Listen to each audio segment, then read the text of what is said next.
Kodagu channel ವಾರ್ತೆಗಳ ಪ್ರಾಯೋಜಕರು Muliya Keshav Bhat and sons, Madikeri, Gonikoppa, Puttur, Bengaluru.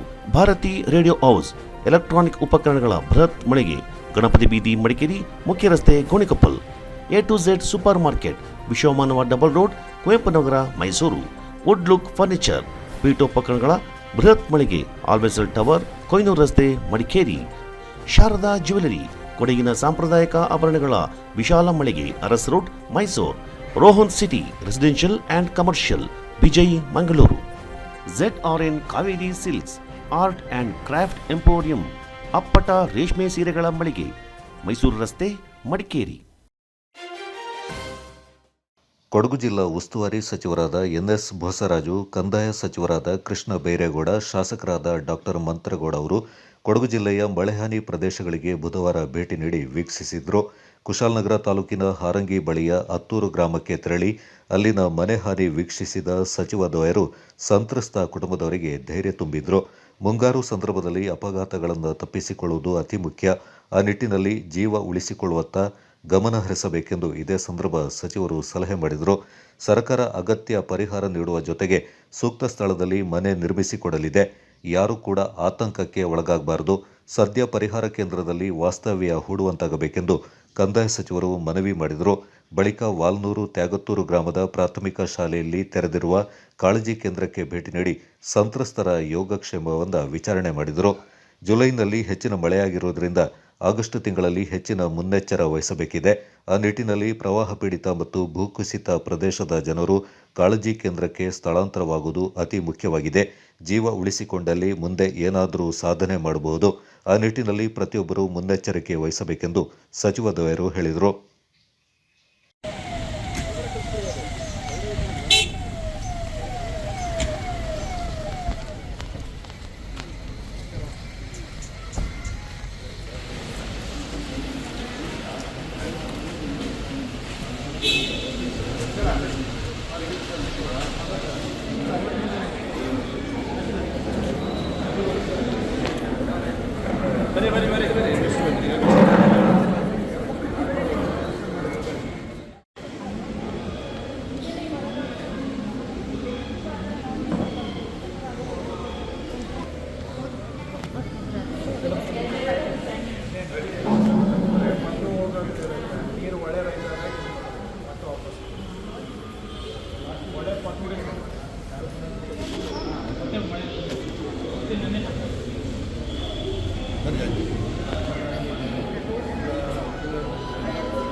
Ranj.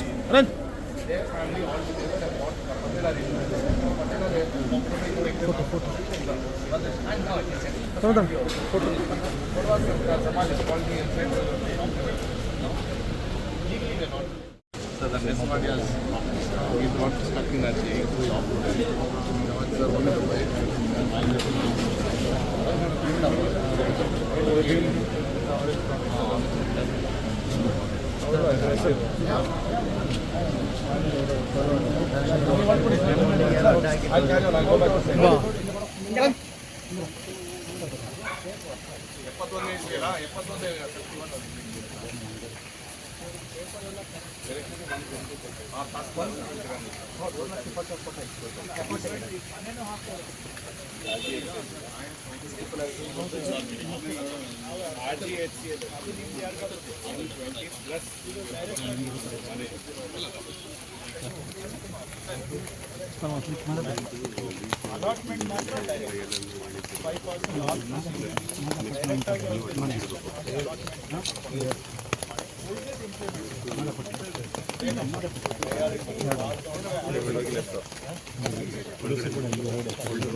Compensation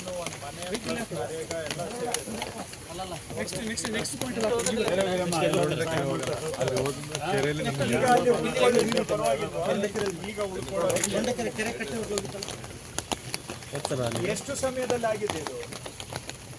ಬೆಳಿಗ್ಗೆ ಒಂದೇ ಸಲ ಬಿತ್ತಾ?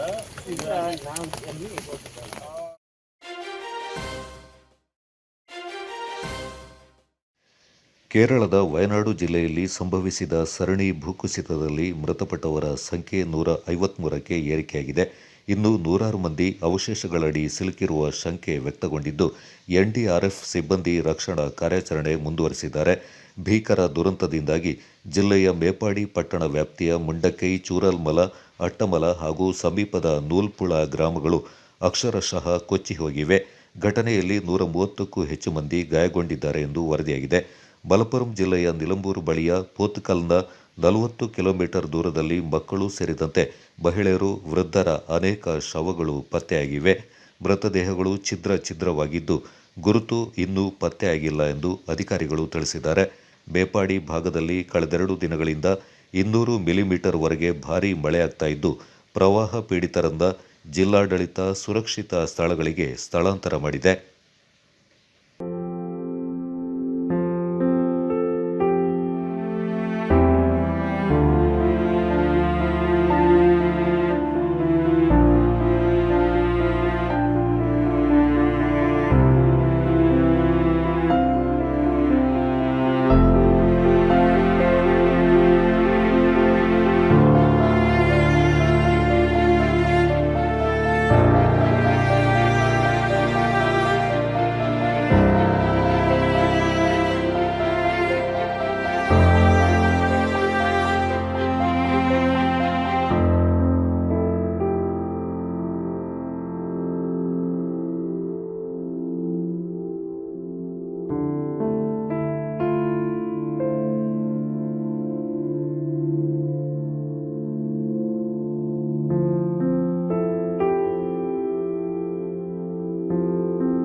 ಸೂಕ್ಷ್ಮ ಪ್ರದೇಶದಲ್ಲಿ ವಾಸಿಸುವ ಜನರು ಒಪ್ಪಲಿ ಬಿಡಲಿ ಪರ್ಯಾಯ ಕ್ರಮ ಕೈಗೊಳ್ಳಬೇಕು.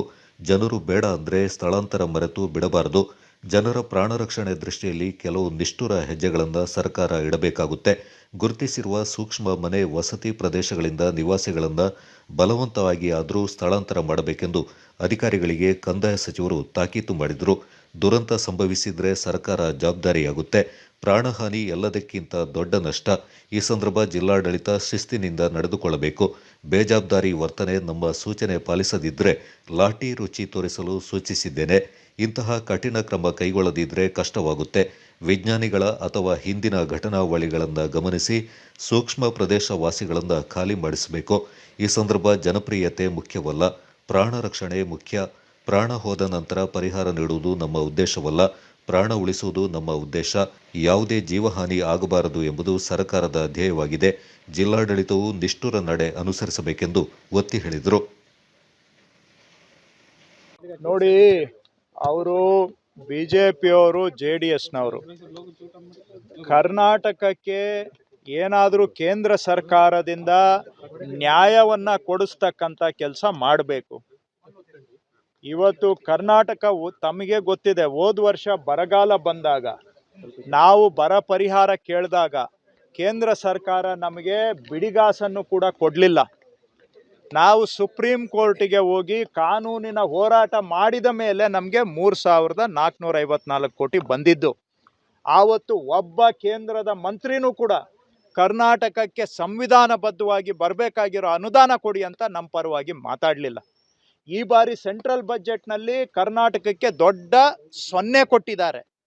ಒಬ್ಬ ಸೆಂಟ್ರಲ್ ಮಿನಿಸ್ಟ್ರು ಮಾತಾಡಿದ್ರ ನಮ್ಮ ರಾಜ್ಯದ ಪರವಾಗಿ ನ್ಯಾಯ ಕೊಡಿ ಅಂತ? ಇವ್ರು ಏನಕ್ಕೆ ನಮ್ಮ ರಾಜ್ಯದಿಂದ ಹೋಗಿ ಅಲ್ಲಿ ಮಿನಿಸ್ಟ್ರುಗಳಾಗಿರೋದು? ಅಲ್ಲಿ ಬರೀ ಸಲಾಂ ಹೊಡಿಲಿಕ್ಕೆ, ಯಾರ್ದೋ ಗುಲಾಮ್ಗಿರಿ ಮಾಡ್ಲಿಕ್ಕ, ಕರ್ನಾಟಕಕ್ಕೆ ನ್ಯಾಯ ಕೊಡಿಸ್ಲಿಕ್ಕ ಇವ್ರು ಇರೋದು? ಮೇಕೆದಾಟು ಯೋಜನೆಗೆ ಇವತ್ತಿಗೂ ಪರ್ಮಿಷನ್ ಸಿಕ್ಕಿಲ್ಲ. ಏನ್ ಮಾಡ್ತಾ ಇದ್ದಾರೆ ಆ ಭಾಗದಿಂದ ಮಂತ್ರಿ ಆಗಿರ್ತಕ್ಕಂಥವ್ರು ಕೇಂದ್ರದಲ್ಲಿ? ಅಲ್ಲಿ ಕಳಸಾ ಬಂಡೂರಿ ನಾಲೆ ಯೋಜನೆ 25 ವರ್ಷದಿಂದ ರೈತರು ಹೋರಾಟ ಮಾಡ್ತಾ ಇದ್ದಾರೆ. ಸೆಂಟ್ರಲ್ ಗೌರ್ಮೆಂಟ್ ಅದನ್ನ ಹಿಡ್ಕೊಂಡು ಕೂತ್ಕೊಂಡಿದೆ. ಅಲ್ಲಿ ಆ ಭಾಗದ ಮಿನಿಸ್ಟ್ರಿ ಏನ್ ಮಾಡ್ತಾ ಇದ್ದಾರೆ? ಅಪ್ಪರ್ ಭದ್ರಾಗಿ 5,300 ಕೋಟಿ ಕೊಡ್ತೀವಿ ಅಂತೇಳಿ ನಯಾ ಪೈಸಾ ಕೊಟ್ಟಿಲ್ಲ. ಈ ಅನ್ಯಾಯಗಳ ಸರಮಾಲೆಯನ್ನ ಮುಚ್ಚಾಕ್ಬಿಟ್ಟು ಇವತ್ತು ಜನಗಳಿಗೆ ಕಣ್ಣು ತಪ್ಪಿಸೋಂಥದ್ದು, ದಾರಿ ತಪ್ಪಿಸೋ ಕೆಲಸ ಬಿಜೆಪಿ JDSನವ್ರು ಇಬ್ರು ಸೇರ್ಕೊಂಡು ನಾಟಕ ಮಾಡ್ತಾ ಇದ್ದಾರೆ. ಯಾಕೆ? ಕೇಂದ್ರ ಸರ್ಕಾರದಿಂದ ರಾಜ್ಯಕ್ಕೆ ಆಗ್ತಾ ಇರೋ ಅನ್ಯಾಯವನ್ನ ಮುಚ್ಚಾಕ್ಬೇಕು. ಸಾಲದಕ್ಕೆ ಇವೆಲ್ಲ ಅನ್ಯಾಯಗಳು ಸಾಲದು ಅಂತೇಳಿ ಕರ್ನಾಟಕದ ಪಾರ್ಲಿಮೆಂಟ್ ಸೀಟ್ಗಳನ್ನೇ ಕಿತ್ಕೊಳ್ಳಕ್ ಹೊರಟಿದ್ದಾರೆ ಸೆಂಟ್ರಲ್ ಗೌರ್ಮೆಂಟ್ನವರು. ನಮ್ಮ ಕರ್ನಾಟಕದ ಸೀಟ್ಗಳನ್ನ ಕಿತ್ಕೊಂಡು ಉತ್ತರ ಭಾರತಕ್ಕೆ ಕೊಡ್ಲಿಕ್ಕೆ ಹೊರಟಿದ್ದಾರೆ. ಇಷ್ಟೆಲ್ಲ ಅನ್ಯಾಯಗಳನ್ನ ಮುಚ್ಚಾಕಿ ಜನಗಳ ಅಟೆನ್ಷನ್ ಡೈವರ್ಟ್ ಮಾಡೋದಕ್ಕೆ ಇವ್ರು ಯಾವ್ದ್ಯಾವ್ದೋ ಸುಳ್ಳು ಆರೋಪಗಳನ್ನ ತಗೊಂಡು ನಾಟಕ ಮಾಡ್ತಾ ಇದ್ದಾರೆ. ನಾನು ಇವ್ರಿಗೆ ಕೇಳೋದಿಷ್ಟೇ, ಆ ಕಡೆ ಪ್ರಹ್ಲಾದ್ ಜೋಶಿ ಅವ್ರ ಮಿನಿಸ್ಟರ್ ಇದ್ದಾರೆ, ಈ ಕಡೆ ಕುಮಾರಸ್ವಾಮಿ ಅವ್ರ ಮಿನಿಸ್ಟರ್ ಇದ್ದಾರೆ. ಇಬ್ರು ಕೂತ್ಕೊಂಡು ಸೆಂಟ್ರಲ್ಲಿ ನಮ್ಮ ರಾಜ್ಯ ಸರ್ಕಾರವನ್ನ ಬುಡಮೇಲು ಮಾಡಬೇಕು ಅಂತ ಪಿತೂರಿ ನಡೆಸ್ತಾ ಇದ್ದಾರೆ. ಅದ್ರ ಬದಲಿಗೆ ರಾಜ್ಯಕ್ಕೆ ನ್ಯಾಯ ಕೊಡಿಸುವಂತ ಕೆಲಸ ಇವ್ರು ಮಾಡ್ಲಿ. ಇಡಿನವ್ರನ್ನ ಕಳಿಸ್ತಾರೆ. ಆ ಇಡಿನವ್ರು ಬಂದ್ಬಿಟ್ಟು ಇಲ್ಲಿ ನಮ್ಮ ಅಧಿಕಾರಿಗಳಿಗೆ ಧಮಕಿ ಹಾಕ್ತಾ ಇದ್ದಾರೆ. ನೀವು CM ವಿರುದ್ಧ ಸ್ಟೇಟ್ಮೆಂಟ್ ಸುಳ್ಳು ಹೇಳಿಕೆಯನ್ನ ಕೊಡಿ, ನೀವು ಸುಳ್ಳು ಹೇಳಿಕೆ ಕೊಟ್ರೆ ನಿಮ್ಗೆ ಎಲ್ಲ ರಕ್ಷಣೆ ಮಾಡ್ತೀವಿ, ಸುಳ್ಳು ಹೇಳಿಕೆ ಕೊಡ್ಲಿಲ್ಲ ಅಂತ ಹೇಳಿದ್ರೆ ನಿಮ್ಮನ್ನ 7 ವರ್ಷ ಜೈಲ್ಗೆ ಹಾಕ್ಸ್ತೀವಿ ಅಂತ ಬೆದರಿಸ್ತಾರೆ. ಅವ್ರ ಉದ್ದೇಶ ಏನು? ಸತ್ಯ ಹೊರಗೆ ತರೋದು, ತಪ್ಪು ಮಾಡಿದವ್ರಿಗೆ ಶಿಕ್ಷೆ ಕೊಡೋದಾ, ಅಥವಾ ತಪ್ಪು ಮಾಡಿದವ್ರಿಗೆ ರಕ್ಷಣೆ ಕೊಟ್ಬಿಟ್ಟು ಹಗರಣವನ್ನ ಮುಚ್ಚಾಕಿ ಸರ್ಕಾರವನ್ನ ಬುಡಮೇಲು ಮಾಡುವಂತಹದ್ದ? ಅದಕ್ಕೇನೆ ಇವತ್ತು ಇಡಿ ಅಧಿಕಾರಿಯ ವಿರುದ್ಧ ಒಂದು FIR ರಿಜಿಸ್ಟರ್ ಆಗಿದೆ. ಅಲ್ಲಿಗೆ ಸಾಲಿಲ್ಲ ಅಂತೇಳಿ ಇವತ್ತು ಇವರೆಲ್ಲ ಸೆಂಟ್ರಲ್ ಮಿನಿಸ್ಟರ್ಗಳು ಡೆಲ್ಲಿಯಲ್ಲಿ ಕೂತ್ಕೊಂಡ್ಬಿಟ್ಟು ರಾಜ್ಯಕ್ಕೆ ನ್ಯಾಯ ಕೊಡೋದು ಬಿಟ್ಬಿಟ್ಟು ಇವತ್ತು ಗವರ್ನರ್ ಆಫೀಸನ್ನ, ರಾಜ್ಯಪಾಲರ ಕಚೇರಿಯನ್ನ ರಾಜಕೀಯ ಪಿತೂರಿಗೆ ಬಳಸ್ಕೊಳ್ಳಿಕ್ಕೆ ಶುರು. ಬಿಸಿನೆಸ್ ಇನ್ವೆಸ್ಟ್ಮೆಂಟ್ಗೆ ಹೊಸ ಲ್ಯಾಂಡ್ ಮಾರ್ಕ್ ರೋಹನ್ ಸಿಟಿ. ವಾಣಿಜ್ಯ ಸ್ಥಳಗಳ ಮೇಲಿನ ಹೂಡಿಕೆಯ ಮೇಲೆ 7.5% ನಷ್ಟು ಗ್ಯಾರಂಟಿಡ್ ರಿಟರ್ನ್. ತಡ ಯಾಕೆ? ಈಗಲೇ ಇನ್ವೆಸ್ಟ್ ಮಾಡಿ. ನಿಮ್ಮ ಹೂಡಿಕೆಗೆ ಬೆಸ್ಟ್ ಪ್ರೈಸ್ ಸಿಗುವಾಗ ತಡ ಯಾಕೆ? ನಿಮ್ಮ ಸಕ್ಸಸ್ನ ಹೊಸ ಅಡ್ರೆಸ್ ರೋಹನ್ ಸಿಟಿ, ವಿಜಯ್, ಮಂಗಳೂರು.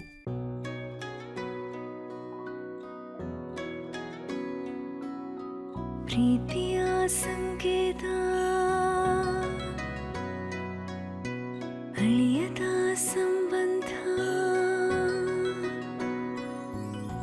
ನಗುವಿನ ಸೌಂದರ್ಯ, ಇದು ಸ್ನೇಹದ ಬಾಂಧವ್ಯ, ಒಲವಿನ ಪ್ರತಿಧ್ವನಿ ತಂದಿದೆ ಸಂತಸ, ಚಿನ್ನದ ಪ್ರತಿಹನಿ ತಂದಿದೆ ಸಂಭ್ರಮ. ಮುಳಿಯ ಜ್ಯೂಸ್ ಕಣ ಕಣದಲು ಆನಂದ, ಮುಳಿಯ ಜ್ಯೂಸ್ ಕಣ ಕಣದಲು ಸೌಂದರ್ಯ, ಮುಳಿಯ ಜ್ಯೂಸ್ ಕಣ ಕಣದಲು ಆನಂದ, ಮುಳಿಯ ಜ್ಯೂಸ್ ಕಣ ಕಣದಲು ಸೌಂದರ್ಯ. Muliya jewels, creating happiness. One more opportunity for the student beyond academics to emerge as a leader. SBRR Mahajana First Grade Autonomous College, accredited A grade by NAC, having 4 decades of experience in higher education. Admissions open for the year 2024 and 25 for BCom, BA, BCA, BSc, BBA, BSc with Criminology and Forensic Science, Psychology and Biochemistry. In addition, BBA Hotel and Hospitality along with Aviation and International Tourism. NSS, NCC, Sports, Cultural and other co-curricular activities are encouraged. 30 plus value-added and skill enhancement courses. Meritorious students are provided free shift scholarships. Students with 95% and above in second PUC are exempted from program fee. Concession for all achievers in sports. Hostel facility for boys and girls. Contact Mahajana College, Mysuru.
Ponnampet ತಾಲೂಕಿನ ಮಳೆಹಾನಿ ಪ್ರದೇಶಗಳಾದ ಶ್ರೀಮಂಗಲ, ಕುಟ್ಟ, ಗೋಣಿಕೊಪ್ಪಲು ಗ್ರಾಮಗಳಿಗೆ ವಿಧಾನ ಪರಿಷತ್ ಸದಸ್ಯರಾದ ಸುಜಾ ಕುಶಾಲಪ್ಪ ಅವರು ಭೇಟಿ ನೀಡಿ ಪರಿಶೀಲನೆ ನಡೆಸಿದರು.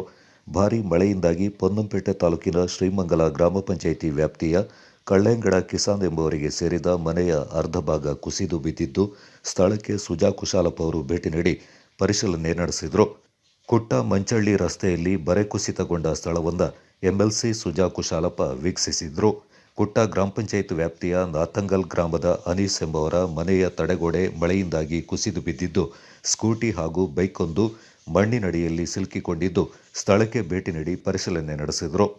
ಗೋಣಿಕೊಪ್ಪ ಗ್ರಾಮ ಪಂಚಾಯಿತಿಯ 6ನೇ ವಿಭಾಗದಲ್ಲಿ ಕೀರೆಹೊಳೆ ಪ್ರವಾಹದಿಂದಾಗಿ ಜಲಾವೃತಗೊಂಡಿದ್ದ ಅಂಬಕೊಡವ ಸಮಾಜ ಹಾಗೂ ಕಾವೇರಿ ಹಿಲ್ಸ್ ಬಡಾವಣೆಗೆ ಭೇಟಿ ನೀಡಿ ವೀಕ್ಷಣೆ ಮಾಡಿದರು. ಪಂಚಾಯಿತಿಯ 3ನೇ ವಿಭಾಗದ ಕೀರೆಹೊಳೆ ಹಾಗೂ 1ನೇ ವಿಭಾಗದ ಜ್ಯೂಸ್ ಫ್ಯಾಕ್ಟರಿ ಬಳಿ ಇರುವ ಸೇತುವೆ ಶಿಥಿಲಗೊಂಡು ಸ್ವಲ್ಪ ಪ್ರಮಾಣದಲ್ಲಿ ಕುಸಿದಿರುವುದನ್ನು ಹಾಗೂ ರಸ್ತೆ ಬಿರುಕು ಬಿಟ್ಟಿರುವುದನ್ನು ಸುಜಾ ಕುಶಾಲಪ್ಪ ಅವರು ವೀಕ್ಷಣೆ ಮಾಡಿದರು. ಈ ಸಂದರ್ಭ ಮಾತನಾಡಿದ ಎಂಎಲ್ಸಿ ಸುಜಾ ಕುಶಾಲಪ್ಪ, ಕಳೆದ 20 ದಿನಗಳಿಂದ ನಿರಂತರವಾಗಿ ಸುರಿತಾ ಇರುವ ಮಳೆಯಿಂದ ಜಿಲ್ಲೆಯ ಜನ ತತ್ತರಿಸುವಂತಾಗಿದೆ. ಆದರೆ ಜಿಲ್ಲೆಯಲ್ಲಿ ವಿಪರೀತ ಮಳೆಯಾಗ್ತಾ ಇರುವ ಕಾರಣ ರೈತರು, ಬೆಳೆಗಾರರು ಹಾಗೂ ಜನರು ಸಾಕಷ್ಟು ನಷ್ಟ ಅನುಭವಿಸ್ತಾ ಇದ್ದಾರೆ.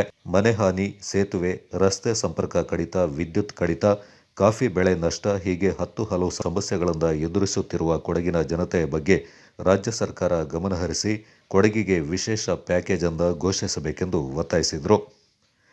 ಕೊಡಗು ಚಾನಲ್ ವರದಿ ಚಂಪಾ ಗಗನ, ಪೊನ್ನಂಪೇಟೆ.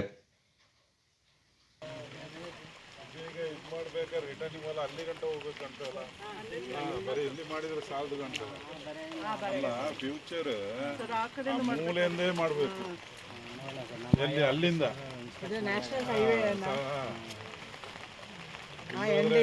ಬರೀ ಜಸ್ಟಿಗೆ ಎಮರ್ಜೆನ್ಸಿ ಇದು ಮಾಡ್ಬೋದು, ಆದರೆ ಫ್ಯೂಚರ್ಗೆ ಅಲ್ಲಿಂದ ಮಾಡ್ಬೋದು.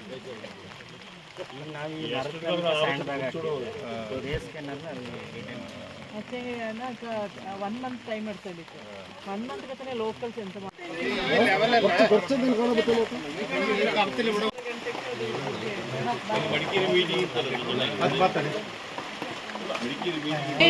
ಬೈಕ್ ಉಂಟು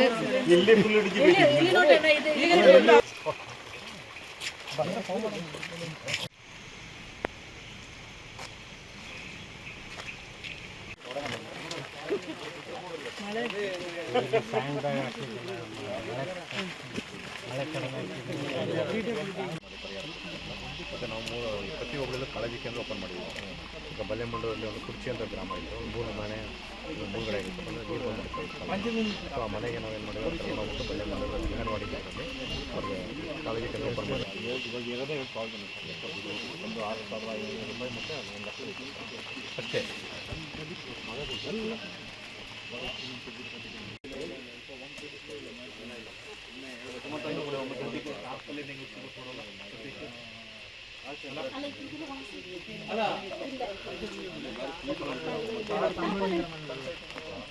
ಸರ್ ಇದು ಟಾರ್ಪಲ್ ಹಾಕ್ಸ್ಕೊಳ್ಬೋದು ಸರ್ ಸದ್ಯಕ್ಕೆ.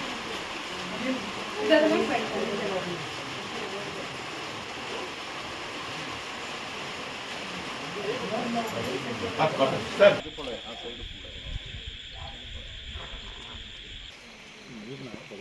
ಕ್ರ್ಯಾಕ್ ಬಂದಿದೆ ನೋಡಿ, ಗ್ಯಾಪ್ ಬಂದಿದೆ.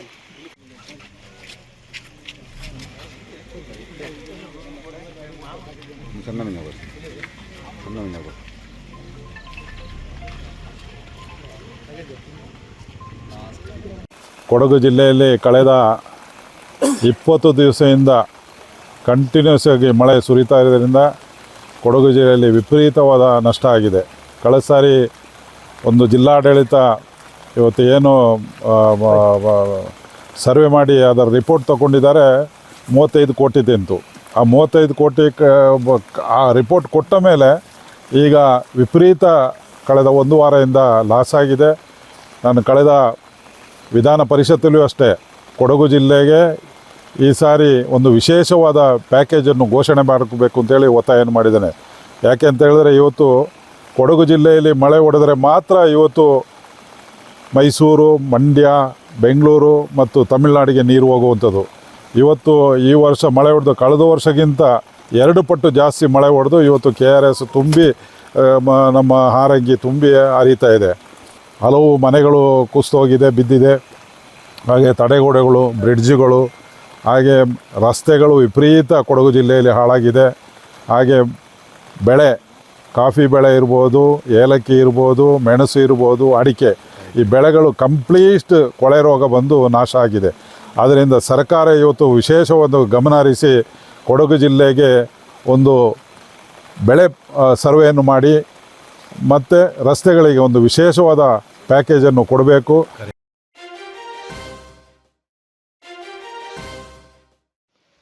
ಭಾರೀ ಗಾಳಿ ಮಳೆಯ ಹಿನ್ನೆಲೆ ಕೊಡಗು ಜಿಲ್ಲೆಯ ವಿವಿಧ ಭಾಗಗಳ ಹಲವು ಕುಟುಂಬಗಳಿಂದ ಮುನ್ನೆಚ್ಚರಿಕಾ ಕ್ರಮವಾಗಿ ಕಾಳಜಿ ಕೇಂದ್ರಗಳಿಗೆ ಸ್ಥಳಾಂತರ ಮಾಡಲಾಗಿದೆ. ಭಾಗಮಂಡಲ ಹೋಬಳಿಯ ಭಾಗಮಂಡಲ ಗ್ರಾಮದ ಕಾಶಿಮಠದಲ್ಲಿ ಕಾಳಜಿ ಕೇಂದ್ರ ತೆರೆಯಲಾಗಿದ್ದು 2 ಕುಟುಂಬಗಳ 7 ಸದಸ್ಯರು ಆಶ್ರಯ ಪಡ್ಕೊಂಡಿದ್ದಾರೆ. ವಿರಾಜಪೇಟೆ ತಾಲೂಕು ಕರಡಿಗೋಡು ಗ್ರಾಮದ ಕಾವೇರಿ ನದಿ ದಡ ವ್ಯಾಪ್ತಿಯ ಹೊಳೆಕೆರೆ, ಪೈಸಾರಿಯ ಪ್ರವಾಹದ ಅಪಾಯದ ಭೀತಿಯಲ್ಲಿರುವ ಕುಟುಂಬಗಳಿಂದ ಸಿದ್ದಾಪುರ ಸ್ವರ್ಣಮಾಲ ಕಲ್ಯಾಣ ಮಂಟಪಕ್ಕೆ ಸ್ಥಳಾಂತರ ಮಾಡಲಾಗಿದೆ. ವಿರಾಜಪೇಟೆ ಹೋಬಳಿ ತೋರ ಗ್ರಾಮದ ಭೂಕುಸಿತ ಪ್ರದೇಶದಲ್ಲಿರುವ ಕುಟುಂಬಗಳಿಂದ ಕಾಳಜಿ ಕೇಂದ್ರಕ್ಕೆ ಸ್ಥಳಾಂತರ ಮಾಡಲಾಗಿದೆ. ಮಡಿಕೇರಿಯ ಇಂದಿರಾನಗರದಲ್ಲಿ 2 ಮನೆಗಳು ಅಪಾಯ ಸ್ಥಿತಿಯಲ್ಲಿದ್ದು ಸದರಿ ಮನೆಗಳಲ್ಲಿ ವಾಸ ಮಾಡ್ತಾ ಇರುವವರಿಗೆ ಈಗಾಗಲೇ ನೋಟಿಸ್ ನೀಡಲಾಗಿದ್ದು ಸುರಕ್ಷಿತ ಸ್ಥಳಕ್ಕೆ ಸ್ಥಳಾಂತರಗೊಳ್ಳಲು ತಿಳಿಸಲಾಗಿದೆ. ಕುಶಾಲನಗರ ತಾಲೂಕಿನ ಕುಶಾಲನಗರ ಹೋಬಳಿಯ ವಾಲ್ನೂರು ತ್ಯಾಗತ್ತೂರು ಗ್ರಾಮದ ಹೊಳೆ ಪಕ್ಕದ ಕುಟುಂಬದವರಿಂದ ಸರ್ಕಾರಿ ಹಿರಿಯ ಪ್ರಾಥಮಿಕ ಶಾಲೆಯ ಕಾಳಜಿ ಕೇಂದ್ರಕ್ಕೆ ಸ್ಥಳಾಂತರ ಮಾಡಲಾಗಿದೆ. 6 ಕುಟುಂಬಗಳ ಒಟ್ಟು 23 ಸದಸ್ಯರು ಕಾಳಜಿ ಆಶ್ರಯ ಪಡ್ಕೊಂಡಿದ್ದಾರೆ. ಕುಶಾಲನಗರದ ಪಟ್ಟಣದ ಸಾಯಿ ಲೇಔಟ್ ಪ್ರವಾಹದ ನೀರು ಬಂದ ಕಾರಣ ಮನೆಯೊಳಗಿದ್ದ ಸಿಲುಕಿದ್ದ 19 ಮಂದಿಯನ್ನು ಸುರಕ್ಷಿತವಾಗಿ ರಕ್ಷಣೆ ಮಾಡಲಾಗಿದೆ. ದೋಣಿಗಳ ಮೂಲಕ ಸುರಕ್ಷಿತ ಸ್ಥಳಕ್ಕೆ ಸ್ಥಳಾಂತರ ಮಾಡಲಾಗಿದೆ. ಜಿಲ್ಲಾ ಅಗ್ನಿಶಾಮಕ ಅಧಿಕಾರಿ ನೇತೃತ್ವದಲ್ಲಿ ಅಗ್ನಿಶಾಮಕ ದಳದ ತಂಡ ಕಾರ್ಯಾಚರಣೆ ನಡೆಸಿತು. ಮಡಿಕೇರಿ ಹೋಬಳಿ ಎಸ್ ಕಟ್ಟೆಮಾಡು ಗ್ರಾಮದ ಪರಂಬು ಪೈಸಾರಿಯ ಮನೆಗಳು ಕಾವೇರಿ ಹೊಳೆಯ ಪ್ರವಾಹಕ್ಕೆ ಸಿಲುಕುವ ಸಂಭವ ಇರುವ ಕಾರಣ ಮುಂಜಾಗ್ರತಾ ಕ್ರಮವಾಗಿ ಇಲ್ಲಿನ ನಿವಾಸಿಗಳಿಂದ ಸುರಕ್ಷಿತ ಸ್ಥಳಕ್ಕೆ ಸ್ಥಳಾಂತರ ಮಾಡಲಾಗಿದೆ. ವಿರಾಜಪೇಟೆ ತಾಲೂಕು ಅಮ್ಮತ್ತಿ ಹೋಬಳಿ ಹಚ್ಚಿನಾಡು ಗ್ರಾಮದ ಕಾವೇರಿ ಹೊಳೆ ದಡದ ಪಕ್ಕದಲ್ಲಿ ವಾಸವಿರುವ 10 ಮನೆಗಳಿಗೆ ಪ್ರವಾಹ ಭೀತಿ ಇರೋದರಿಂದ 10 ಕುಟುಂಬದ 44 ಸದಸ್ಯರನ್ನ ಹಚ್ಚಿನಾಡು ಸರ್ಕಾರಿ ಕಿರಿಯ ಪ್ರಾಥಮಿಕ ಶಾಲೆಯಲ್ಲಿ ಸ್ಥಾಪಿಸಿರುವ ಕಾಳಜಿ ಕೇಂದ್ರಕ್ಕೆ ಸ್ಥಳಾಂತರ ಮಾಡಲಾಗಿದೆ. ಕುಶಾಲನಗರ ತಾಲೂಕು ನೆಲ್ಲಿಹುದಿಕೇರಿ ಗ್ರಾಮದ ಶಾಲೆಯಲ್ಲಿ ಕಾಳಜಿ ಕೇಂದ್ರವನ್ನು ತೆರೆಯಲಾಗಿದೆ. ತಹಶೀಲ್ದಾರ್ ಅವರು ಭೇಟಿ ನೀಡಿ ಅಗತ್ಯ ಸೌಲಭ್ಯ ಕಲ್ಪಿಸಿದ್ದಾರೆ. ವಾಲ್ನೂರು ತ್ಯಾಗತ್ತೂರು ಗ್ರಾಮದ ಹೊಳೆಪಕ್ಕದ 8 ಕುಟುಂಬಗಳ 26 ಸದಸ್ಯರನ್ನ ಸರ್ಕಾರಿ ಹಿರಿಯ ಪ್ರಾಥಮಿಕ ಶಾಲೆ ಕಾಳಜಿ ಕೇಂದ್ರಕ್ಕೆ ಸ್ಥಳಾಂತರ ಮಾಡಲಾಗಿದೆ.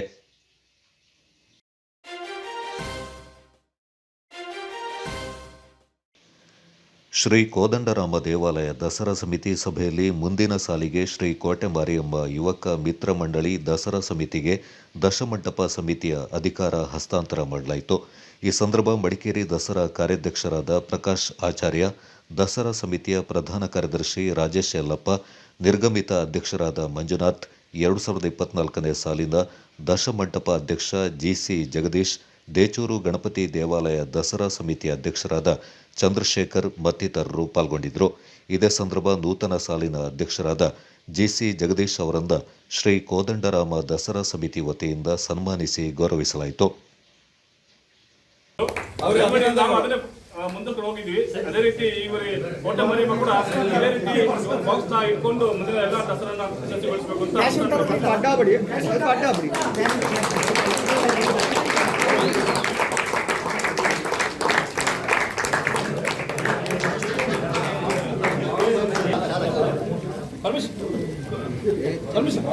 ಕೋದಂಡರಾಮ ದೇವಾಲಯದ ಪದಾಧಿಕಾರಿಗಳು ಬರಬೇಕು.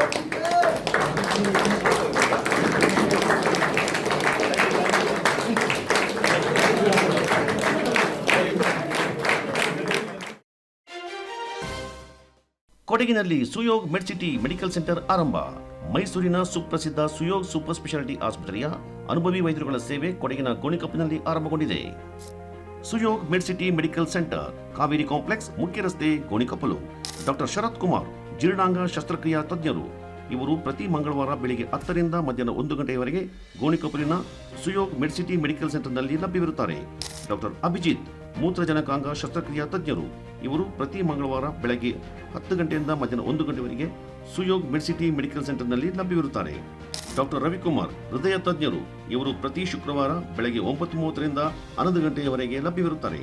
ಡಾಕ್ಟರ್ ಸುಯೋಗ್ ಯೋಗಣ್ಣ, ಶ್ವಾಸಕೋಶ ತಜ್ಞರು. ಇವರು ಪ್ರತಿ ಶುಕ್ರವಾರ ಮಧ್ಯಾಹ್ನ 12 ರಿಂದ 1 ಗಂಟೆಯವರೆಗೆ ಗೋಣಿಕೊಪ್ಪಲಿನ ಸುಯೋಗ್ ಮೆಡ್ಸಿಟಿ ಮೆಡಿಕಲ್ ಸೆಂಟರ್ನಲ್ಲಿ ಲಭ್ಯವಿರುತ್ತಾರೆ. ಸುಯೋಗ್ ಸೂಪರ್ ಸ್ಪೆಷಾಲಿಟಿ ಆಸ್ಪತ್ರೆಯ ಪ್ರಸಿದ್ಧ ವೈದ್ಯರುಗಳನ್ನು ಕೊಡಗಿನ ಗೋಣಿಕೊಪ್ಪಲಿನಲ್ಲಿ ಭೇಟಿ ಮಾಡಲು ಕರೆ ಮಾಡಿ ತಮ್ಮ ಹೆಸರುಗಳನ್ನು ನೋಂದಾಯಿಸಿಕೊಳ್ಳಬಹುದು. Suyog med city medical centre, Kaveri complex, ಮುಖ್ಯ ರಸ್ತೆ, Gonikoppal. Mobile 9036032123 9036033123. Suyog med city medical centre, Kaveri complex, Gonikoppal.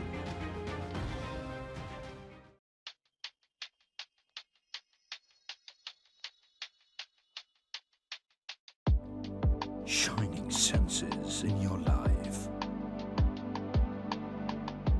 Desirable designs gives you treasured memory. Sharda Jewelers.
Wayanad Meppadi ಭೂಕುಸಿತ ದುರಂತದಲ್ಲಿ ಸಂಬಂಧಿಕರ ಮನೆಗೆ ತೆರಳಿದ್ದ ಕೊಡಗು ಜಿಲ್ಲೆಯ ವಿರಾಜಪೇಟೆ ತಾಲೂಕು ಸಿದ್ದಾಪುರ ಗುಹಿಯ ಸರ್ಕಾರಿ ಶಾಲೆಯಲ್ಲಿ 4ನೇ ತರಗತಿ ಓದುತ್ತಿರುವ ರೋಹಿತ್ ಎಂಬ ವಿದ್ಯಾರ್ಥಿಯು ಸಾವನ್ನಪ್ಪಿದ್ದು, ಬುಧವಾರ ಬಾಲಕನ ಮೃತದೇಹ ಪತ್ತೆಯಾಗಿದೆ. ಗುಹಿಯ ಶಾಲೆ ಬಳಿ ಬಾಡಿಗೆ ಮನೆಯಲ್ಲಿರುವ ರವಿ ಮತ್ತು ಕವಿತಾ ದಂಪತಿಗಳು ಕೂಲಿ ಕಾರ್ಮಿಕರಾಗಿದ್ದು, ತಾಯಿ ಕವಿತಾಳೊಂದಿಗೆ ಮೇಪಾಡಿಗೆ ಹೋಗಿದ್ದ ರೋಹಿತ್ ಸಂಬಂಧಿಕರ ಮನೆಯಲ್ಲಿದ್ದ. ಸೋಮವಾರ ರಾತ್ರಿ ನಡೆದ ವಯನಾಡು ದುರಂತದಲ್ಲಿ ಬಾಲಕ ಕೂಡ ಮಣ್ಣಿನಡಿ ಕೊಚ್ಚಿ ಹೋಗಿದ್ದು, ರಕ್ಷಣಾ ಕಾರ್ಯಾಚರಣೆ ಮಾಡುತ್ತಿರುವ ತಂಡಕ್ಕೆ ಬಾಲಕನ ಮೃತದೇಹ ದೊರೆತಿದೆ.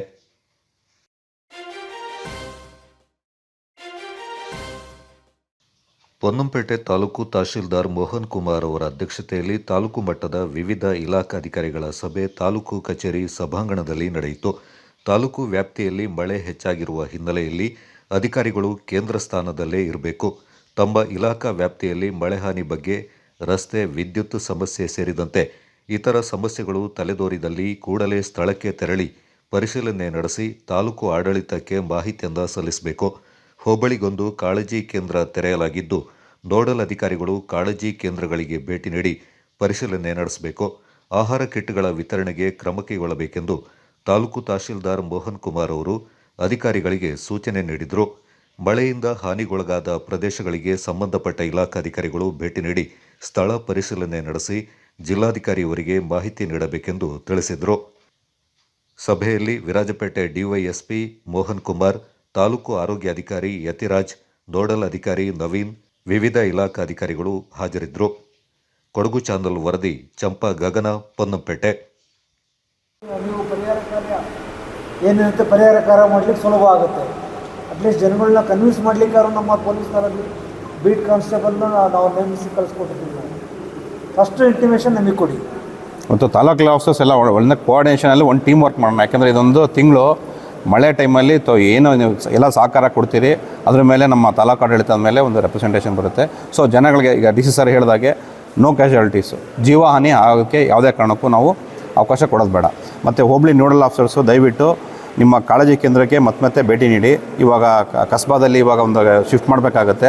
ಸೊ ಅವ್ರಿಗೆ ಫುಡ್ ಕಿಟ್ಸ್ ಏನಾಯಿತು ಅಂದರೆ ನಮ್ಮ ಇಲಾಖೆಯಿಂದ ಕೊಡೋಕ್ಕೆ ನಾವು ತಯಾರಿದ್ದೀವಿ. ಮತ್ತು ಅವ್ರಿಗೆ ಮೆಟೀರಿಯಲ್ಸ್ ಎಲ್ಲ ರೆಡಿ ಇದೆ. ಇಮಿಡಿಯೇಟಾಗಿ ಆ ಥರ ಪ್ರಾಬ್ಲಮ್ ಆಯಿತು ಅಂತಂದರೆ ಈಗ ಕುಟ್ಟಂದಿಲ್ಲಿ ಈಗ ಪ್ರಾಬ್ಲಮ್ ಆಗಿದೆ, ನಮ್ಮ ಸ್ಟಾಫ್ ಹೋಗಿದ್ದಾರೆ ಇವಾಗಲೇ.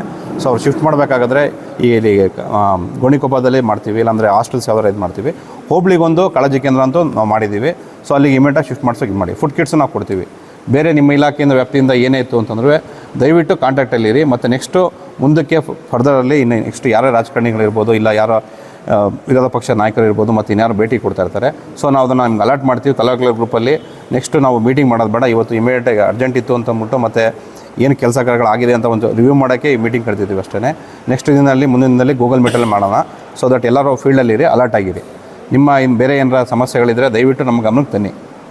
ಯಾಕೆಂದರೆ ನಿಮ್ಮ ಇಲಾಖೆಯಲ್ಲಿ ಏನು ನಡೀತಿದೆ ಏನಾಗ್ತಿದೆ ಅಂತ ಗೊತ್ತಾಗಲ್ಲ. ಮತ್ತು ರೋಡ್ ಡ್ಯಾಮೇಜಸ್ ಬಗ್ಗೆ ಈಗ ತಾಲೂಕ್ ಪಂಚಾಯತಿಂದ ಕೊಟ್ಟಿದ್ದೀರಾ, ನಿಮ್ಮ ಇಲಾಖೆಯಿಂದ ಏನಾರ ಇದೆ ಸರ್? ನಮಗೊಂದು ಕಾಪಿ ಅಟ್ಲೀಸ್ಟ್ ನಮ್ಗೆ ರೆಫರ್ ಮಾಡಿ. ಏನಕ್ಕೆ ಅಂತಂದರೆ ಇವಾಗ ಸುಮಾರು ಕಡೆ ಏನಾಗ್ತಿದೆ ಅಂತಂದರೆ ಮೊನ್ನೆ ಇದರಲ್ಲಿ ಬಿರುನಾಣಿ ಹತ್ರ ಮತ್ತು ಇದ್ರ ಹತ್ರ ಎಲ್ಲ ಬ್ರಿಡ್ಜಸ್ ಸ್ವಲ್ಪ ಎಲ್ಲ ಇದಾಗಿದೆ.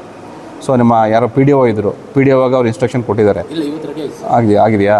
ಹಾಂ, ಮತ್ತು ಸ್ವಲ್ಪ ಹತ್ರ ಇದ್ದಾಗ ಮುಂಚಿತವಾಗಿ ಸ್ವಲ್ಪ ಬ್ಯಾರಿಕೇಡ್ ಆಗಿ ಸ್ವಲ್ಪ ಇನ್ಸ್ಟ್ರಕ್ಷನ್ ಕೊಡಿಸಿ ಜನಗಳಿಗೆ. ಅಟ್ಲೀಸ್ಟು ಏನಾಗುತ್ತೆ ಅಂತಂದರೆ ಜಾಸ್ತಿ ನೀರು ಬಂದಾಗ ಅವೇರ್ನೆಸ್ ಇಲ್ಲ ಅಂತಂದರೆ ಹೋಗೋದು ಮತ್ತು ಏನಾರ ಸ್ವಲ್ಪ ಕ್ಯಾಶುಯಾಲಿಟಿ ಆಗೋದು, ಅದಕ್ಕೆ ಅವಕಾಶ ಕೊಡಬೇಡಿ.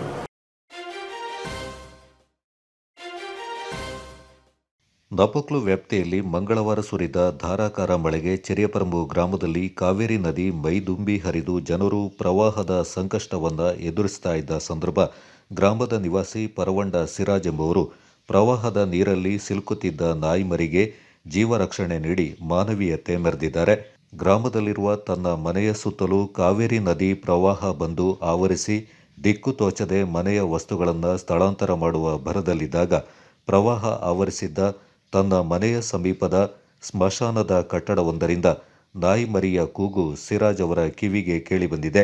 ತಕ್ಷಣ ಗೆಳೆಯನ ಜೊತೆ ಅಲ್ಲಿಗೆ ತೆರಳಿದ ಸಿರಾಜ್ ಅವರ ಕಣ್ಣಿಗೆ ಕಂಡಿದ್ದು ನಾಯಿಮರಿಯೊಂದು ತಾಯಿ ಇಲ್ಲದೆ ಒಂಟಿಯಾಗಿ ತನ್ನ ಸಮೀಪವಿರುವ ಪ್ರವಾಹದ ನೀರಲ್ಲಿ ಮುಳುಗುವ ಹಂತಕ್ಕೆ ತಲುಪಿ ಜೀವ ರಕ್ಷಣೆಗಾಗಿ ಕೂಗುತ್ತಿರುವ ದೃಶ್ಯ. ತಕ್ಷಣ ಹಿಂದೆ ಮುಂದೆ ನೋಡದೆ ಬಾಕ್ಸ್ ಒಂದನ್ನು ತಂದು ನಾಯಿಮರಿಯನ್ನ ಅದರಲ್ಲಿಟ್ಟು ಮನೆಗೆ ಕರೆತಂದು ಆರೈಕೆ ಮಾಡಿ ಮಾನವೀಯತೆ ಮೆರೆದು ಜನರ ಪ್ರಶಂಸೆಗೆ ಪಾತ್ರರಾಗಿದ್ದಾರೆ. Kodagu channel news, Zakariya, Napoklu.